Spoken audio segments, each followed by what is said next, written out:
اس کے دل میں اللہ کا خوف ہے، وگرنہ ہر انسان کی چاہت ہوتی ہے جہاں بہت سارا مقام مجھے ملے گا یا کم از کم کھانے سے میری تواضع ہو جائے، وہاں تو ایسے لپکتے نظر آتے ہیں انسان.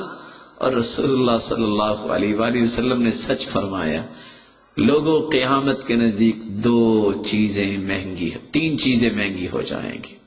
اخن لیستأنس بہ، ایسے لوگ نظر نہیں آئیں گے، چلے جائیں گے ایک ایک کر کے، اور دنیا کو احساس تک نہیں ہوگا، جن کے پاس بیٹھ کے انسان اپنا ایمان تازہ کر لے. اخن لیستأنس بہ تھے معاذ رضی اللہ تعالی عنہ جیسے جلیل القدر صحابی، لیکن ساتھی کو کیا کہہ رہے ہیں؟ تعال تعال اجلس بنا نؤمن ساعہ، ذرا تشریف رکھیے، تھوڑی سی ایمانیات کی بات کریں، تھوڑا سا ایمان تازہ ہو جائے. اس بات کو پیش کرنے والے لوگ ختم ہو جائیں گے. وَدِرْهَمٌ حلال، حلال درہم ڈھونڈنے سے نہیں ملے گا. لوگ حرام پیٹنے چل نکلیں گے اور پرواہ نہیں کریں گے. رسول اللہ صلی اللہ علیہ وسلم نے فرمایا قیامت کے نزدیک ہوگا کیا؟ لا يبال المرء امن الحلال ام من الحرام، کچھ پرواہ نہیں ہوگی یہ حرام کا درہم ہے یہ حلال کا ہے. ان کو صرف یہ ہوگا کہ ہمارے پاس پہنچنا چاہیے، کسی بھی اینی وے، کوئی بھی راستہ استعمال ہو، ہمیں پیسہ ملنا چاہیے. جبکہ سلف کی یہ روایت نہیں رہی. سلف کی یہ روایت کی خوبصورت گھرانے کی جھلک میں دے دیتا ہوں. نیک عورتیں جب اپنے خامدوں کو سفر کے لیے الوداع کرنے کے لیے دروازے تک آتی ہیں، ناراض نہ ہوئیے گا، آج یہ خوبصورت پہلو بھی ختم ہو گیا ہے. کون آتی ہے دروازے تک؟ بلکہ آج تو حالت یہ ہے، اگر میں اس میں مبالغہ نہیں کر رہا، جیسے کہ ہم تک اطلاعات پہنچتی ہیں فتوے کی صورت میں، استفتاء کی صورت میں، کہ آج عورت کی خواہش ہوتی ہے یہ جانے والا بنے. یہ گھر ہوگا تو چائے طلب کرے گا، کہے گا کپڑے وہ جو ہیں وہ درست کر دے، یہ کام کر دیں، یہ گھر سے جائے تو ہمیں سونے کا موقع ملے یا ہمیں تھوڑا سا ریلیکس ہونے کا موقع ملے.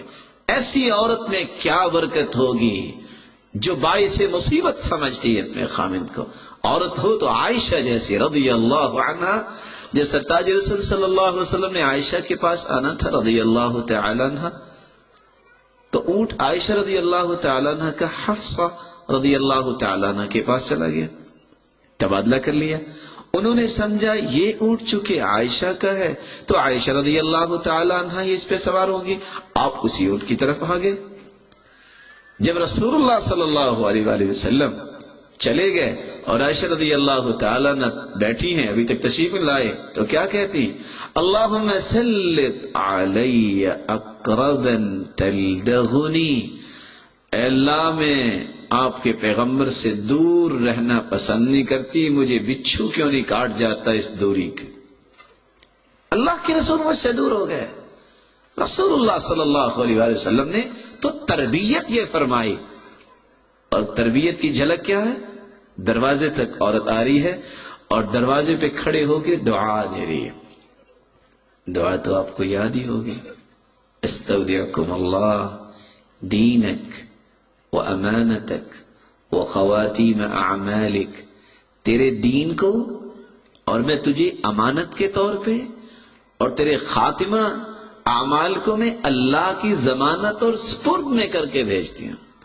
اب ذرا بتائیے، دنیا میں کسی کی ضمانت اتنی قوی ہے جتنی رب کی ضمانت ہے؟ جو رب کی ضمانت میں دے دیا جائے، اس رب کی ضمانت کے حصار کو توڑ کون سکتا ہے؟ لیکن اگر شاید کہ میں مایوسی کی طرف نہ چلا جاؤں، مجھے امید ہے کہ آپ نے سب نے اپنے گھر والوں کو یہ دعائیں تو سکھائی ہوں گی اور سب کو دعا تو یاد ہی ہوگی، اور جانے والا بھی دعا دے کے رخصت ہوتا. استودعکم اللہ الذی لا تضیع ودائعہ، میں بھی تمہیں ایسے خالق کی ضمانت میں دے کے جا رہا ہوں جس کی ضمانت میں جو آ جائے وہ کبھی ضائع نہیں ہو سکتا. اور دروازے پہ کھڑے ہو کے سلف کی روایت کیا رہی ہے، عورت اپنے خامد کو روکتی اور کہتی ایاک وکسب الحرام فإنا نصبر على الجوع والضر ولا نصبر على النار. سنو، اللہ کی ضمانت میں جاؤ، اللہ کی امانت میں جاؤ، لیکن حرام سے بچنا. میں اور میرے بچے بھوک برداشت کر سکیں گے، دنیا کی تکلیفیں تو برداشت کر سکیں گے، لیکن تیری حرام کمائی کی وجہ سے قیامت کو جہنم کی آگ برداشت نہیں کر سکیں گے. یہ کون پیغام دیتی ہیں آج؟ ہاں، یہ میں کہہ سکتا ہوں جو اطلاعات پہنچتی ہیں کہ دروازے تک آتی ہوگی کوئی اللہ کی بندی، لیکن ایک فٹ لمبی لسٹ دینے آتی ہوگی کہ یہ سودا سلف لیتے ہیں نا، مجھے نہیں پتا کہاں سے لانا ہے، میری یہ ضروریات ہیں. اللہ کی ضمانت میں دینا یا اپنی زندگی کو خوبصورت پہلوؤں میں ثابت کر دینا، یہ چیز ختم ہوگی. اس لیے رسول اللہ صلی اللہ علیہ وسلم نے فرمایا تھا وَسُنَّةٌ يُعْمَلُ بِهَا، سنت کو ایک ایک کر کے ختم کر دیا جائے گا اور سنت کی محبت ختم ہو جائے گی. یہ قیامت کے نزدیک تین چیزیں مہنگی ہو جائیں گی. اللہ سبحانہ و تعالی ہمیں اس بات کو سمجھنے کی توفیق عطا فرما دے. جہاں مرد کی ذمہ داری ہے کہ وہ گھر والوں کی تعلیم و تربیت کا خیال کرے، وہاں عورت کی ذمہ داری ہے کہ اطاعت، فرما برداری اپنا شعار بنا لے. رسول اللہ صلی اللہ علیہ وآلہ وسلم نے فرمایا اذا صلت المرأة خمسها وصامت شهرها وأطاعت زوجها وحفظت في نفسها وماله قيل لها ادخل الجنة من أي باب شئت. جس عورت کے اندر 5 صلاحیتیں آ جائیں، 5 نمازوں کی پابند ہے، رمضان کے روزے رکھنے والی ہے، اور اپنے خامد کی اطاعت کرنے والی ہے، اور اپنی عفت اور عصمت کی حفاظت کرنے والی ہے، اور خامد کے مال اور اس کی اولاد کا خیال رکھنے والی ہے، قیامت کا دن ہوگا، اللہ فرمائیں گے یہ جنت کے 8 دروازے کھلے ہوئے ہیں، جس دروازے سے چاہتی ہو جنت میں چلی جاؤ. یہ پہلو اطاعت. ویسے تعجب کی بات ہے کہ اس پہلو پہ میں 2 باتیں کہنا چاہوں گا. اس پہلو کو قبول نہیں کیا جاتا. اگر کسی محکمے میں عورت ذمہ دار ہے، اس کی بھی خواہش ہوتی ہے کہ میں جو کہوں میری بات کو مانا جائے. جب تک یس باس نہیں ہے، محکمہ اس کو قبول نہیں کرتا. نہیں، آپ کو اس آرڈر کی اوبے کرنا پڑے گی، اگر نہ آپ کو ٹرمینیشن لیٹر مل جائے گا. آپ کی بھی خواہشات ہیں اور مرد کی بھی خواہشات ہیں، لیکن رسول اللہ صلی اللہ علیہ وسلم نے ایک ایسی خواہش کا اظہار فرمایا جو خواہش ہی نہیں بلکہ جنت کی ضمانت ہے اور جنت کا ٹکٹ ہے. اطاعت، فرما برداری. اور کس بات میں؟ خیر میں، نیکی میں، بھلائی میں. برائی میں کوئی اطاعت نہیں ہے. لا طاعت لمخلوق فی معصیت الخالق. اگر خامد کسی برائی کا حکم دیتا ہے، اس کی اطاعت ہے ہی نہیں. اللہ کی معصیت میں کسی کی اطاعت جائز ہی نہیں ہے. رسول اللہ صلی اللہ علیہ وآلہ وسلم نے تو یہاں تک فرما دیا ایما امرأة ماتت وزوجها عنها راض دخلت الجنہ. جو عورت دنیا سے چلی جائے، خامد اس پہ راضی ہے، وہ دنیا سے جائے گی تو دنیا کو چھوڑ کے، لیکن جائے گا اس کا روح سیدھا جنت میں ہی. اس لیے سلف صالحین ان کو اس بات کی پرواہ نہیں ہوتی تھی کہ کون کیا کہتا ہے. وہ کہتے تھے ہمارا صرف ایک نقطہ ہے، خامد کیسے راضی ہو سکتا ہے، تاکہ جنت کو پختہ کرنا چاہتے ہیں. یہی وجہ ہے صحابی رسول صلی اللہ علیہ وسلم عمران ابن حسین رضی اللہ تعالی عنہ، ان کا رنگ کالا تھا اور ان کی بیوی بہت نیک تھی. ایک دن بیٹھے بیٹھے کہتے ہیں ہم انشاءاللہ دونوں ہی جنت میں جائیں گے. دونوں جنت میں جائیں گے. آپ کے صبر کی وجہ سے آپ کو اللہ نے جنت دے دینی ہے کہ میرا رنگ کالا ہے لیکن آپ نے صبر کیا، اور میرے شکر کی وجہ سے مجھے اللہ نے جنت دے دینی ہے کہ میں نے آپ جیسی نیک عورت پہ شکر کر لیا۔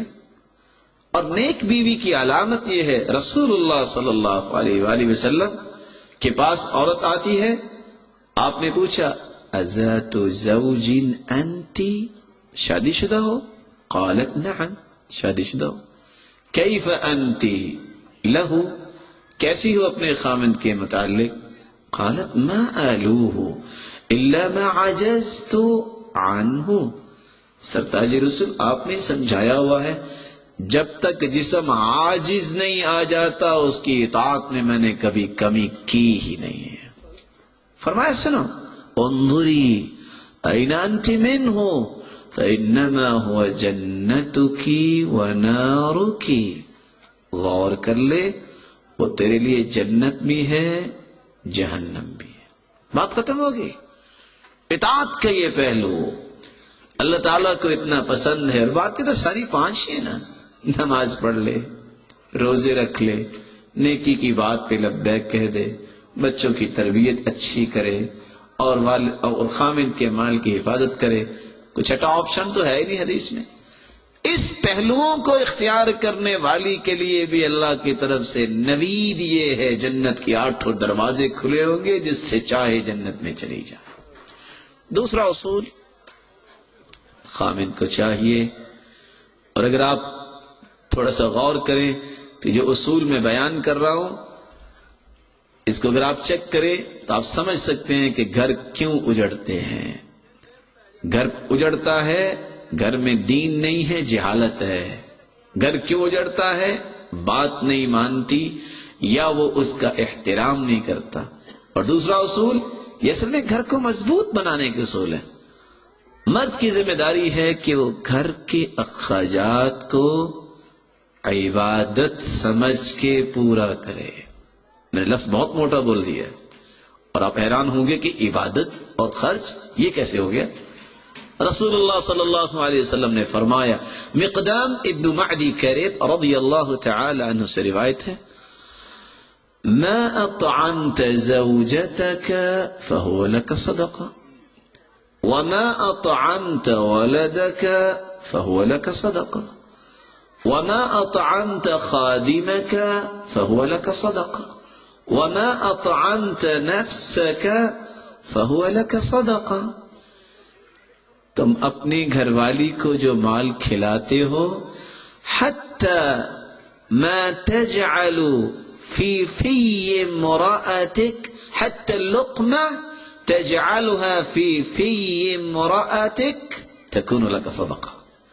تم اپنے گھر والی کو جو کھلاتے ہو، بچوں کی پرورش پہ خرچ کرتے ہو، خادم آپ کی متحدی میں کام کرنے والا، اس کا مشاہرہ، اس کی ضروریات کو پورا کرتے ہو، حتیٰ کہ جو اپنے اوپر خرچ کرتے ہو، شرط ایک ہے، وَهُوَ يَحْتَسِبُهَا، خرچ کرتے وقت یہ کہہ دے، میرے مالک بچوں کی پرورش ہے تو واجب، لیکن میرے مالک تو راضی ہو جانا، گھر والوں کی ضروریات پورا کرنا تو واجب، لیکن میرے مالک تو راضی ہو جانا۔ خادم ماتحتی میں کام کرنے والے کی ضروریات کا خیال کرنا تو واجب، لیکن اللہ تو راضی ہو جانا۔ قیامت کا دن ہوگا، تم نے اگر اربوں روپے بھی ان 4 مدات میں خرچ کیے ہیں تو نامہ اعمال میں یہ خرچ نہیں لکھا ہوگا، یہ تمہاری طرف سے صدقہ لکھا ہوگا، اور صدقہ عبادت۔ اور صحیح مسلم کی روایت، تو کاش کسی مرد کو یاد رہے تو اس کا گھر اجڑتا نہیں ہے۔ شریعت نا بڑی خوبصورت ہے، وہ صرف عورتوں کو ہی پیغام نہیں دیتی، مردوں کی بھی نوک پلک سیدھی کرتی ہے اتنا ہی جتنا عورتوں کی۔ اس لیے فرمایا، ایما رجل تزوج امرأة على ما قل من المہر او کسر وليس في نفسه ان يؤدي اليها حقها لقي الله وهو زان۔ جو شخص نکاح کرتا ہے، مہر تھوڑا دیتا ہے یا زیادہ، لیکن اس کے دل میں ہے کہ میں نے گھر والوں کی ضروریات کو پورا نہیں کرنا، حقوق کو پورا نہیں کرنا، دھوکہ دیتا ہے، فمات، مر جاتا ہے، قیامت کا دن ہوگا، اللہ کو اس حال میں ملے گا کہ وہ بدکاروں کی صف میں کھڑا ہو جائے گا۔ شریعت کامل تصور پیش کرتی ہے۔ اس سے صحیح مسلم کی روایت رسول اللہ صلی اللہ علیہ وسلم فرماتے ہیں، دینار انفقته فی سبیل اللہ ودینار تصدقت به علی مسکین ودینار انفقته فی رقبہ ودینار انفقته علی اہلک۔ ایک دینار اللہ کی راہ میں صدقہ کیا تو نے، ایک دینار مسکین کو دیا، ایک دینار گردن آزاد کرنے کے لیے دیا، اور ایک دینار گھر والوں کی جائز ضرورت کو پورا کرنے کے لیے دیا۔ میں نے ایک لفظ بولا ہے جائز، اس کی تھوڑی سی وضاحت کرنا چاہوں گا۔ 4 دینار ہیں۔ قیامت کا دن ہوگا اعظم اجرا الذي انفقته على اہلک، مسکین پر، اللہ کی راہ میں، گردن کی آزادی میں، اور گھر والی پر۔ ان 4 دیناروں کا جب اجر سامنے آئے گا تو سب سے زیادہ اجر کا باعث وہ دینار ہوگا جو تم نے اپنے گھر والوں کی جائز ضرورت کو پورا کرنے کے لیے خرچ کیا۔ یہاں میں نے لفظ جائز بول دیا، اس کا ایک سبب ہے۔ رسول اللہ صلی اللہ علیہ وسلم نے فرمایا، مزاج مسلم یہ ہے، لا يأكل طعامك الا تقی ولا تصاحب الا مؤمنا۔ تمہارا کھانا چونکہ حلال کا ہے، تمہارا کھانا متقی ہی کھائے، اور تمہارا دوست، تمہارا مصاحب، تمہارا ملازم، تمہارا زمیل اور تمہارا ہم نوالا، ہم پیالہ مومن ہو۔ کیوں فرمایا؟ اس لیے کہ اگر یہ اوصاف اپنے ساتھی میں نہیں ہیں، اس کا مطلب ہے کہ یہ شیطانی شکنجے میں آ چکا ہے۔ صرف اپنے تعلق کو پالنے کے لیے لاکھوں برباد کرنے والا قیامت کو پھنس جائے گا۔ گھر میں ضرورت ہے اور اس ضرورت کا خیال نہیں، اور لوگوں میں مقام حاصل کرنے کے لیے بڑی بڑی دعوتیں چل رہی ہیں، بڑے بڑے ہوٹلز کے چکر لگائے جا رہے ہیں۔ یہ مزاج مسلم نہیں ہے، یہ مزاج شریعت نہیں ہے۔ اس کو یہ تو کہہ سکتے ہیں کہ دنیا کا رکھ رکھاؤ ہے اور دنیا کی ریل پیل کو ظاہر کرنا ہے۔ اللہ تعالیٰ نے مال کا شکر ادا کرنے کا تو حکم دیا ہے کہ مال ہے تو ضرورت مند کو دو، اللہ کے دین پہ لگاؤ، لیکن مال کی نمائش کا کوئی حکم نہیں ہے۔ رسول اللہ صلی اللہ علیہ وآلہ وسلم نے اسے فرمایا، تیرا کھانا متقی ہی کھائے، وہ کھائے گا دعا دے گا، اور برا شخص کھائے گا تیرے مال میں اور طمع کرے گا، اور ایک وقت آئے گا یہ طمع اس کو اندھا کرے گا، اور پھر وہ تجھے اندھا کرنے کی سوچے گا، اور آخر تیرے مال میں اتنا طماع ہو جائے گا، اتنا حریص ہوگا کہ شاید تیری جان کو بھی ختم کر دے اس مال کو حاصل کرنے کے لیے۔ اور اس لیے قرآن نے ایک راز بیان کیا ہے، میں وہ پیش کرنا چاہتا ہوں۔ وَيَوْمَ يَعَضُّ الظَّالِمُ عَلَى يَدَيْهِ يَقُولُ يَا لَيْتَنِي اتَّخَذْتُ مَعَ الرَّسُولِ سَبِيلًا يَا وَيْلَتَىٰ لَيْتَنِي لم اتخذ فلانا خليلا لقد اضلني عن الذكر بعد اذ جاءني